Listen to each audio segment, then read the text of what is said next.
আমি না মরলে এই কাগজ তোমার পাবার কথা না। আচ্ছা, আমি কি শালা বুড়ো হয়ে মরছি? বয়স কত হয়েছিল? 2-4টা বাচ্চা কাচ্চা হয়েছিল তোমার আমার? হাসি পেয়ে যাচ্ছে লিখতে বসে। জীবনে ভাবি নাই মরার আগে কোনোদিন এইসব ঢং করে মরা লাগবে। তো কেমন কাটে দিনকাল? সব ঠিকঠাক?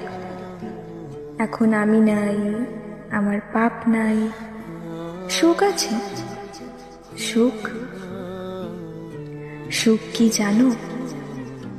পাখি। শালার পাখিদের আবার রীতিনীতি অন্য জাতের। তুমি যেই পাখিরে খাঁচায় পুষতে চাইবা, ওই শালা জীবনেও আপন হবে না। সুযোগ পাইলেই উড়াল মারবে, ফিরেও তাকাবে না। সহজ না ম্যাডাম, আপনার জীবন খুব কঠিন হবে।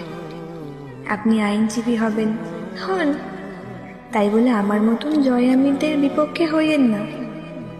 এক জয় আমিরের বিপক্ষে গেলেন, আপনি তার হয়ে গেলেন। আবার কোন শালার বিপক্ষে যাবেন সেই শালায়? না, বিপক্ষে গিয়ে একবার দেখলেন তো কি হয় এই পথে।